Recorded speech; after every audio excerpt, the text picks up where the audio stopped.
Untuk open hand, ini ya, untuk open hand itu adalah tarikannya dari wes. Waktune ora dari tibia. Nus detik. Kayak gini kan, kalau orang normal nggak kerasa apapun. Tapi ketika ini pada pasien patologis, dia akan fleksi, kemudian ini begar. Sama dengan Babinski tadi. Kalau Babinski di area telapak kaki, nah Kalau geli gimana? beda. Kalau dia geli dan ini, itu nanti dia langsung dorsifleksi dan membuka open hem. Babinski open hem, gerakan yang ditimbulkan atau refleksnya itu sama semua. Jadi dorsifleksi sampai jari kaki. Biasanya kita berikan stimulasi di area malleolus, kemudian keluar seperti ini dari medial atau di bagian lateralnya. Denta itu loh, suruh ini. Iki sak kelas Jojo urung lapal karo jenenge koncone kabeh.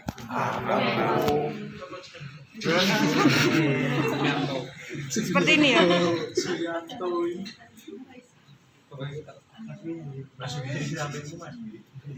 Nah, dengan gerakan seperti itu, gini, apapun dari bawah ke atas, itu nanti dia akan refleks dorsifleksi.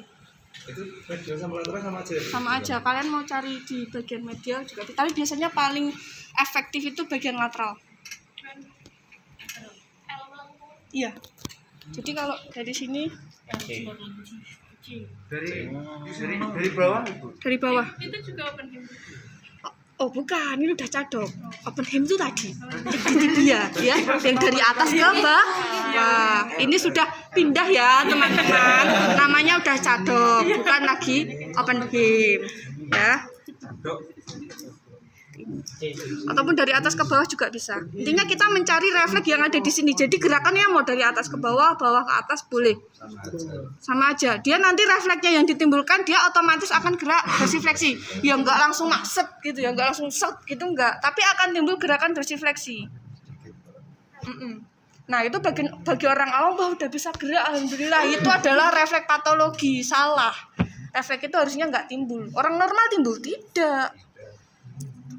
Paham? Apa tadi yang pertama?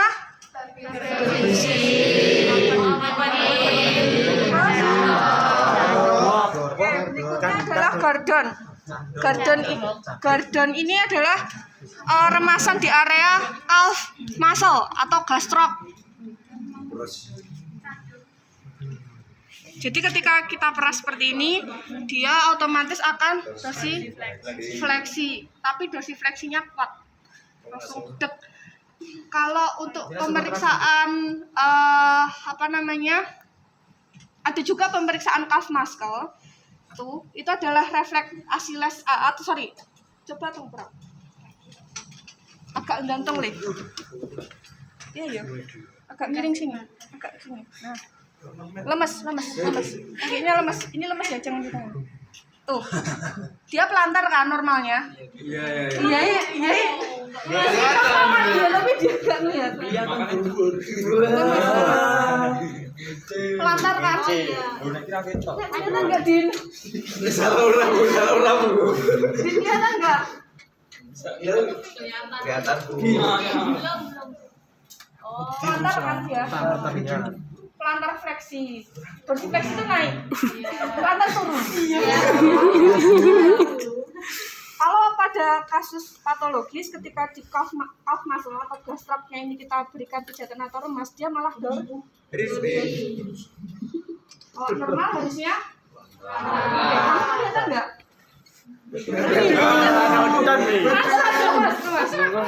Tuh, dia pelantar kan?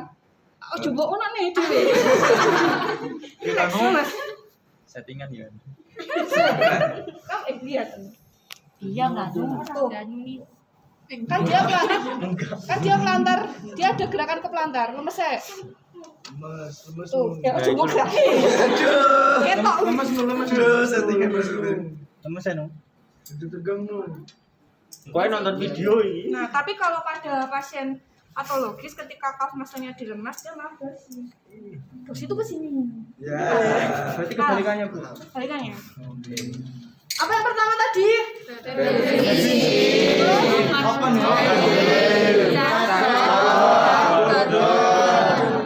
Kemudian yang ini sama, jadi tendanya tinggal diketuk. Sama kayak kalau memeriksa tenda asiles.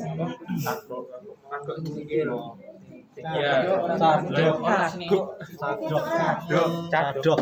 Ini ya, jadi lemes.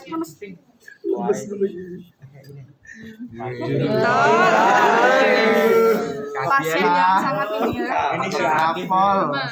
Kasih elit ya, Wi. Dia kalau normal harusnya dia nggak ada gerakan, intinya hanya getaran aja. Tapi kalau pada pasien patologis ketika asilesnya diketuk, dia malah dorsi kaki, jari-jarinya Aduh. apa namanya? Scaver. Kemudian yang hormon atau traumer, Movement. ketika dilakukan seperti ini, dia menarik infeksi, kemudian langsung nyambung. Hormon atau traumer. Movement. Traumer.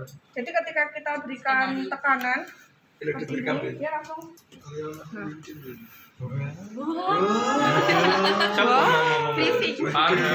Tapi kalau orang normal ya nggak apa-apa, dipencet, nggak masalah. Uragi.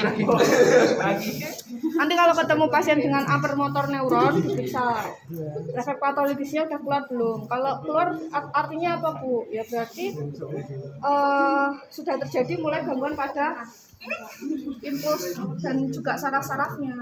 Karena itu sebenarnya adalah refleks yang tidak diinginkan atau refleks yang seharusnya tidak timbul. Tapi karena refleks tersebut timbul. Paham? Sebenarnya untuk refleks patologis itu sangat banyak. Tapi beberapa yang biasanya memang dilakukan itu. Praktek. Ya yuk. Habis ini kita ke koordinasi sama Bapak nanti bisa ditebak ini. Bapak nanti bisa ditebak ini tekanannya tajam atau tumpul ya?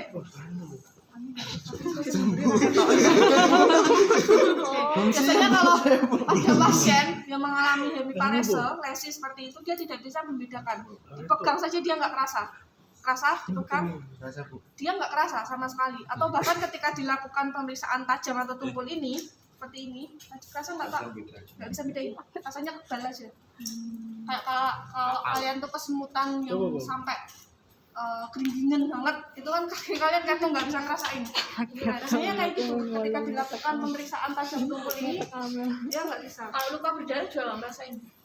Ya nggak bisa dilakukan pemeriksaan dong. Enggak, maksudnya kalau misal dia kena Boleh. Intinya, kalau ada luka bakar, luka terbuka yang masih proses proliferasi, jadi masih benyik. Apa ya bahasanya?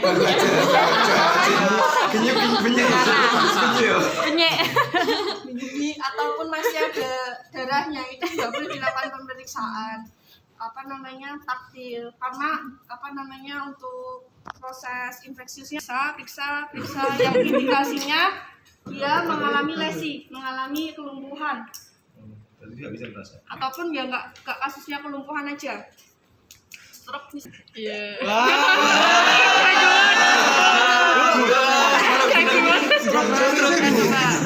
Lumpuh. Tajam. Jadi kalau periksa jangan sampai ambil tajamnya mbok di sini, tanganmu di sini, bingung lah. Iya.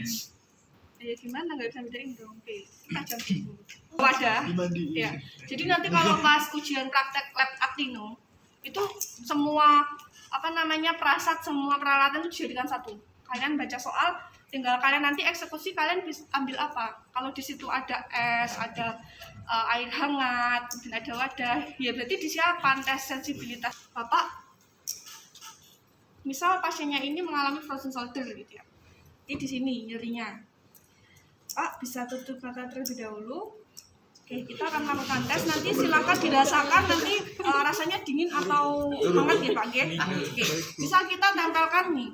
Padahal ini es batu. Pasiennya bilangnya es. Sensibilitasnya berarti terganggu. Ketika kita memberikan modalitas diet, kita harus selalu Misalnya ini es batu. Bilangnya es. pasiennya berarti fokus. pasiennya bilang ini hangat. Ketika pasiennya mengalami gangguan sensitivitas.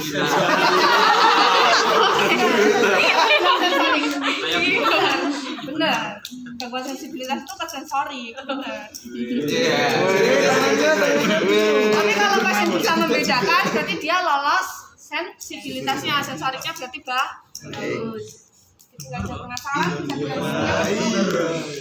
Ataupun nggak usah ditempel begitu, boleh. Jadi dicelupkan tangannya. Pak, yang dingin yang kanan atau yang kiri? Yang kanan. Oh iya, benar. Berarti sensibilitasnya bagus. Oke, yang pertama tadi ada Pin and prick. pin prick. Yang kedua Taktil. Taktil. temperatur. Hot and ice. Ya boleh. Hot NS. Kemudian yang kedua adalah diskriminatif Duduk itu. taktil. Ini adalah satu aja kita pencet.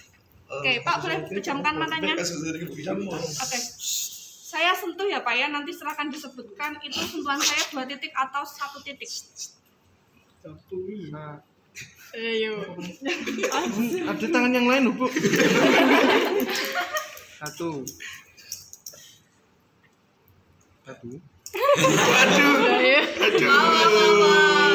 Gangguan. Pikir jadi. mental. Sulap udah sulap. Satu kepal, Bu. Ini Kayak di kepala lu. 2. tuh ya, untuk taktil ini ada satu titik, ada 2 titik. Biasanya disebut dengan diskriminatif 2 titik atau 1 titik. Ya udah tinggal disuruh nebak aja. 2. Kan kalau pakai gini nggak kerasa kan, Bu? Bedain 1-2-nya, Bu. Ya Kalau kan makanya kalau nggak di tulang maksudnya, Bu, di tulang. Oh, kalau ke tulang tetap kerasa karena di situ ada sensorik. Kalau di tulang kerasa, kalau di sini nggak kerasa, Bu. Iki kita perbanding. Bandung sih kayak lagi. Hah? 2. berarti Diam dulu. Kita contohkan ke pasiennya. Di sini, Bu. Nanti ditebak, ini 1 titik atau 2 titik ya. Kalau ini 1. 1. Paham? Ini ada 2. 1. Ada. Nah, kalau itu kerasa, Bu, kalau pakai ini. Iya. Beda. beda. Tadi kasih contohnya di area yang sehat dulu. Ini 1 titik, ini 2 titik nih Pak. Ya. Dan kita cek. Ini berapa titik Pak? 2. Ini berapa titik Pak? 1. Oke, seperti itu. Diskriminatif. Mikir. 1 titik dan 2 titik. Kita instruksikan Bapak silakan pejamkan mata. Oke, nanti telapak tangannya. Nanti saya berikan 2 benda, silakan ditebak. Oke. Wah, Bu. Pecah itu. Sebelah kanan ini bentuknya apa ya Pak ya? Segitiga, Bu. Oke, kalau sebelah kiri. Bulat. Oke, pasiennya normal. Taktilnya masih berfungsi. Pasien yang mengalami gangguan tidak akan bisa menebak karena informasinya nggak sampai. Ganti ya. Goblok kabeh, Bu. Oke, kemudian setelah stereognosis adalah barognosis. Barognosis ini adalah membedakan berat.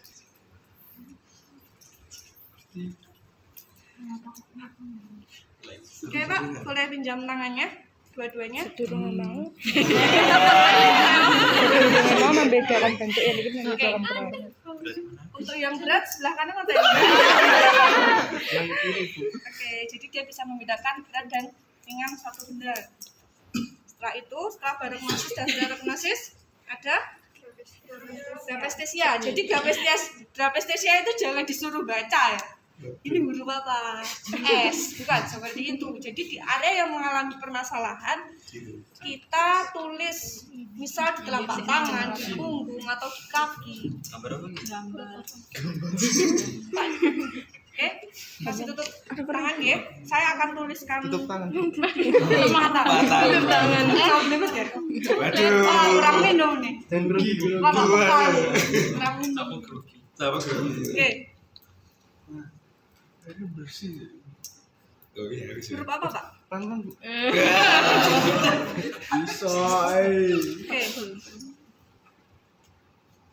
S. oke, go. Lirik nih.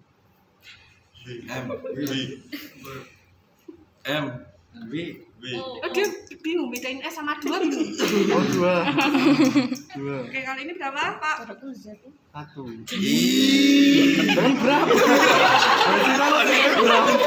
Ini angka berapa? 1. Oke, ini angka berapa Pak? 20. 19. Nah, Harus Itu. Ora. coba lagi Pak, coba lagi. Ini huruf apa? B. Oke, jadi tinggal ditulis huruf atau angka, pastinya bisa nebak enggak goresan tangan kita. Ya, kalau barognosis tadi apa? Tidak berat. Terognosis? Bentuk. Pintrik?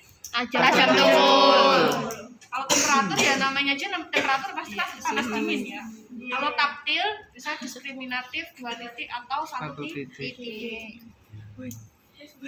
Dan mengenal tekstur bisa berikan yang kasar, juga diberikan yang halus. Rasa diam.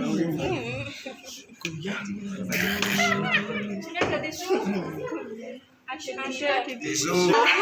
masih dipejamkan mata ya Pak? Kan pecah. Oke, sudah nggak apa-apa kalau nggak ada. Ada itu. Backingnya. Oke, kita akan memberikan 2 benda kepada pasien, bisa atau tidak, yaitu menebak dari sebuah tekstur. Oke. Di sini ada 2 benda ya Pak ya, silakan dipegang terlebih dahulu. Ini benda pertama, oke, dirasakan, dan ini benda kedua. Silakan diraba. Yang kasar yang mana Pak? Kanan. Kiri, Bu. Oke. Jadi pasiennya suruh ngeraba ya. Silakan diraba. Diraba. Iya, Mbak. Diraba ya. Kemudian ini juga diraba. Oke. Untuk yang halus di sebelah mana, Pak? Yang kanan, Bu. Ya. Jadi dia bisa membedakan teks. Bisa juga dikasih kapas, atau bisa juga dikasih kain yang lebih kasar. Tangannya setengah. Ada di CR kok. Kinestesia. Oke, pasien masih disuruh untuk tetap memejamkan mata, jangan tidur ya. Oke, kita nanti berikan instruksi. Pak, nanti tangannya saya gerakkan, silakan nanti ini tangannya Bapak sedang digerakkan ke arah mana, kemudian sedang dengan posisi seperti apa nanti bisa dijelaskan ke saya ya pada saat saya gerakkan. Paham? Bingung Mas. Posisi lengan Bapak ini sedang ada di mana, Pak? Ke atas. Atas. Oke. Seksi shoulder. Oke, ketika saya gerakan seperti ini, gerakannya dari mana ke mana, Pak? Dari bawah ke atas. Nah, pasiennya paham tanpa melihat karena proprioseptifnya ini menyampaikan ke otak tanpa dia melihat. Jadi perasaan sendinya itu masih berjalan dengan baik tanpa dengan dia melihat. Itu sendi ini ternyata juga mengirimkan informasi dia bergerak apa. Jadi persepsi dan perasaan sendinya. Kemudian proprioseptif ini juga sama. Propriosepsi ini adalah sekarang kaki sebelah kanan Bapak ini sedang posisi apa nih? Duduk bersila. Oke. Nah, karena apa? Dia persepsinya, perasaan sendinya masih berjalan dengan baik. Jadi untuk proprioseptif dan taktil ini dia saling bekerja sama. Yang satu taktil tadi, taktil sih. Kinestesia tadi dia menjelaskan mengenai pergerakan kalau proprioseptif ini dengan posisi yang seperti apa. Kalau proprioceptivnya bermasalah, pasti dia tidak bisa kinestesinya tidak bisa jawab. Kuncinya di proprioceptif sama di sensorik taktil. Terbaru sebenarnya berarti.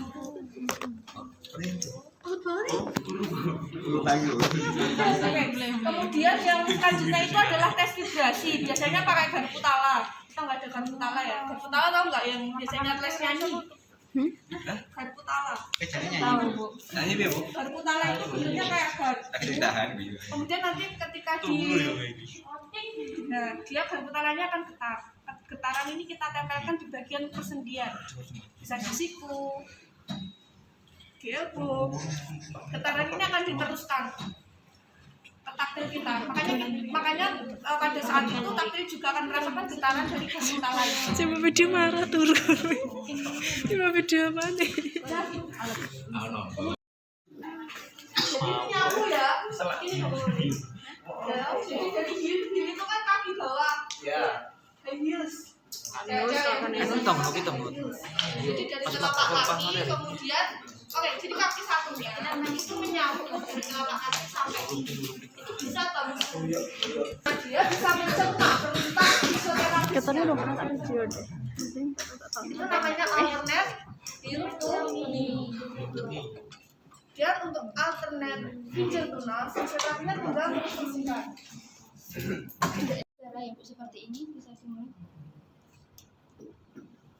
Oke, pertama instruksikan dulu dengan kata-kata. Bisa pasien sangat kesusahan mencerna, baru bisa dicontohkan. Berarti tingkat penerimaan pasien itu semakin sulit, berarti gangguan koordinasinya semakin tinggi. Tinggi. Oke, yang keempat ada finger to fin.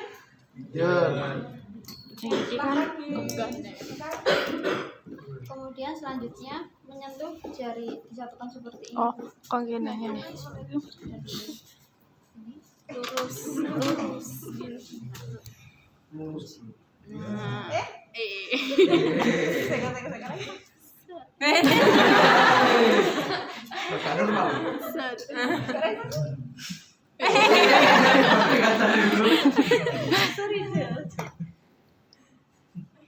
Gak usah cepet-cepet.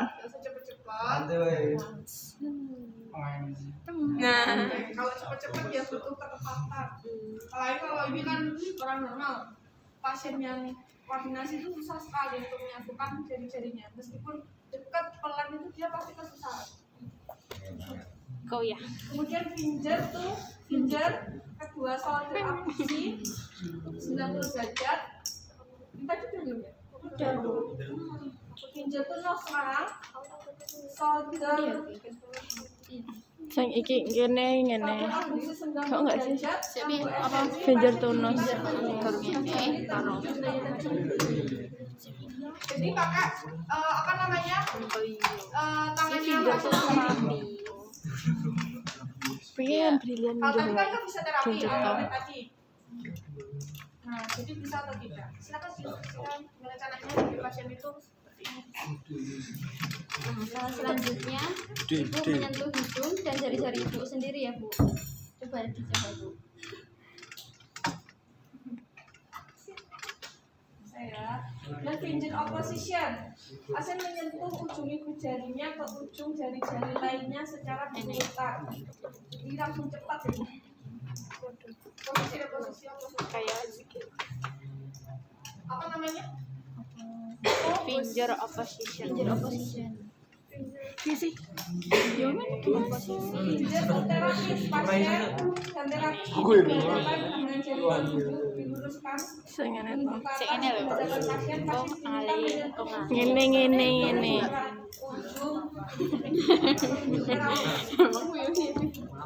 Jadi ini Kebetulan saya sibuk.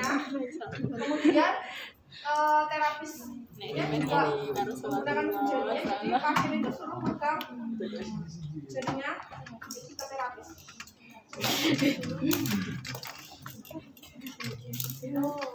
Baik Ibu, nanti Ibu menyentuh jari saya ini, saya akan menggerakkan secara acak. Nanti Ibu coba menyentuh ya, Bu. Kita mulai secara cepat ya, Bu.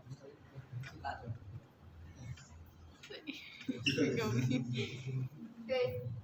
Jadi Jadi tadi dari pelan dulu, kemudian cepatnya ditingkatkan komposisi tadi juga kayak gitu ya. Jadi pelan dulu, pelan, mulai cepat, cepat.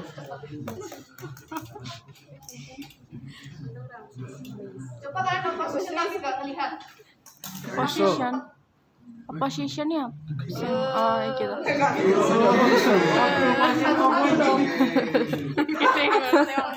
nggak melihat, tapi cepat. Dikit. Yang cepat.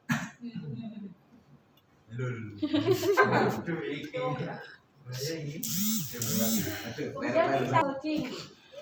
Pasien mempertahankan kedua lengan pada saat lengannya itu horizontal di depan tubuh. Oh, saya nggak ditahan ini. Pasien diminta mempertahankan kedua lengan tubuhnya untuk ekstensi. Ekstremitas bawah dan atas. Jadi kalau nanti pas pakainya ekstremitas atas kayak gini, kita coba untuk digerakkan, pasien bisa mempertahankan atau enggak. Ya sundoyong.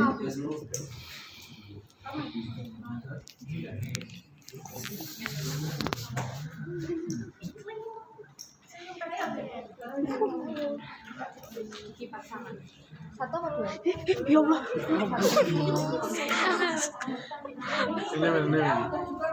Sudah Bu. Kerja isi sana. Ada nggak yang di sini belum ada di DL?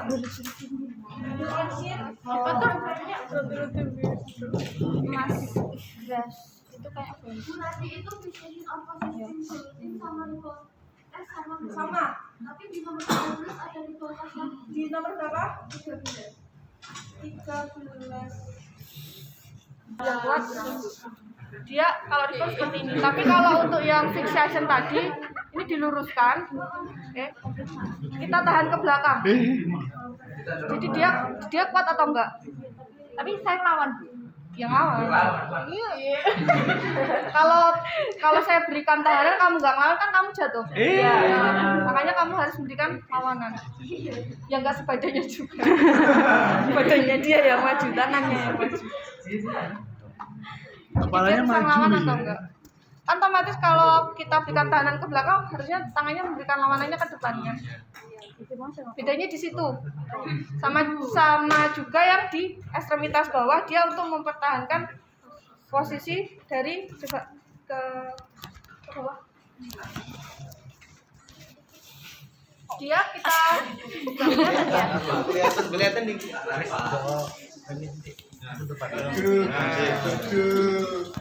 Oke, jadi diekstensikan ya. Gimana itu? Luruskan.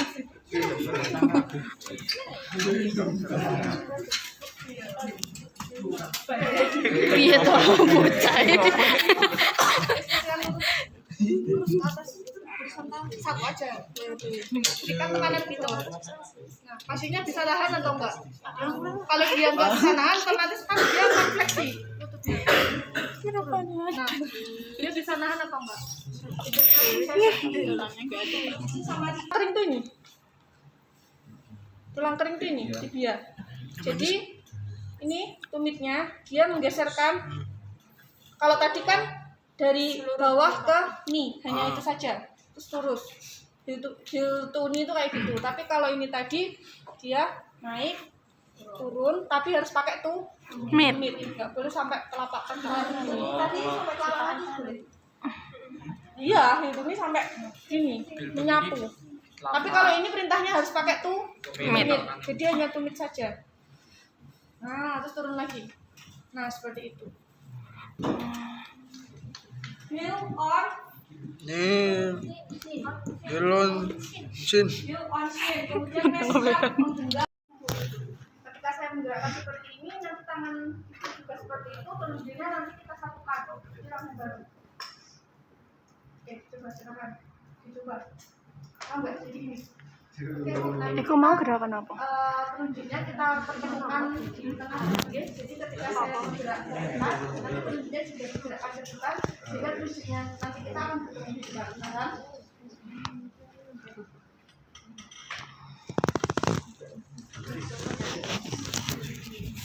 Saya Baik ibu, selanjutnya saya akan menggerakkan telunjuk ke depan, ibu juga menggerakkan. Jadi nanti telunjuk kita nanti saling bertemu. Ibu kita coba ibu. 1, 2, 3. Iya.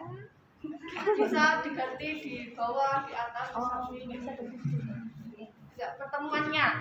Jadi kan tadi kamu sampai di sini. Terus bisa di atas dan di bawah atau Oh, di samping. berarti gini Bu. Jadi tapi ini harus bertemu antara pasien dan juga fisioterapi ini. Yang tadi beda. Bedanya cuma variasi aja sih. Kalau tadi kan jari ke jari pasien. Pasiennya kue. Ini sama-sama. Kalau tadi kan kayak kalau tadi kan terapisnya gini dulu baru dia Bareng gitu. Tapi ini harus bareng dan harus ketemu di tengah-tengah. Ini koordinasinya lebih Susah. naik lagi tingkatnya. Meneng kini. Di atas ya. Di atas kan oke. Ya oke Bu, geraknya ikutin saya, nanti kita pertemukan jari-jarinya di tengah gitu. 1, 2, 1,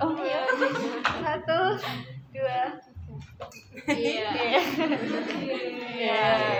Oke, dari pelan semakin cepat. Kurang koordinasi nih. Oke, sudah. Kemudian kita itu kan tadi untuk ekstremitas atas ya. Sekarang kita koordinasi untuk ekstremitas bawah. Ada ini enggak? Apa namanya? Oh, ambil kursi 1. Taruh depan. Soalnya kita terlalu jaraknya. Pindah kono sing rese. Ada stol. Beri lorik. Nah,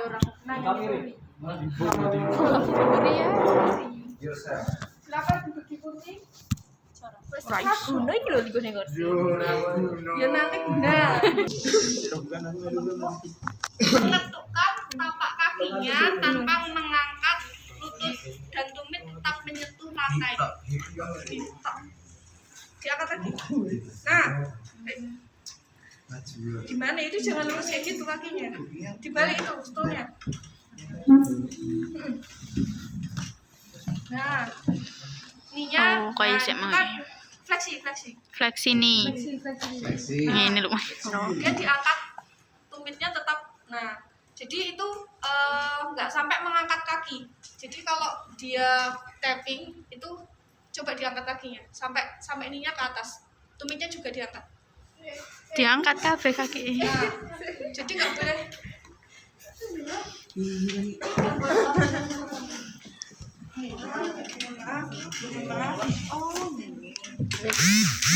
Mohon maaf. Jadi nggak boleh gini loh. Itu nggak boleh. Jadi gini aja. Tumitnya tuh tetap menyentuh. Maaf ya, kamu nggak kelihatan ya? Bisa. Ya berdiri. Jadi hanya seperti ini. Tapping foot.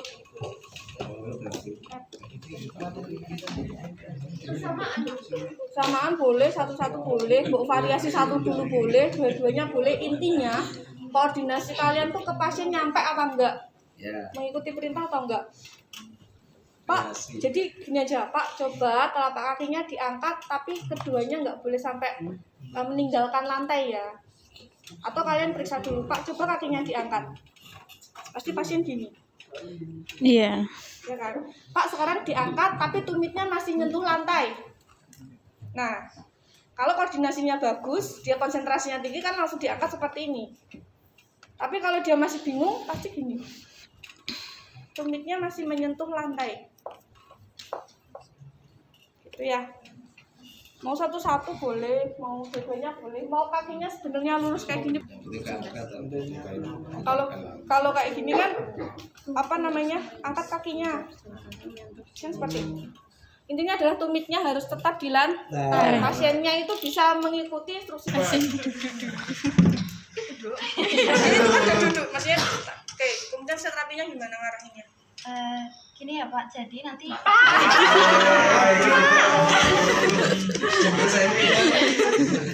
Bener sih Bapak ya. jadi kaki ibu diangkat kemudian menyentuh jari saya gerakan secara acak ya Bu. Oke, kita mulai Bu. Nah, berarti koordinasinya bagus. Belum tentu orang yang stroke itu bisa menyentuh dari jari-jari tangan yang kalian itu instruksikan. Karena ngangkat tadi dia udah kesusahan, apalagi masih suruh pikir.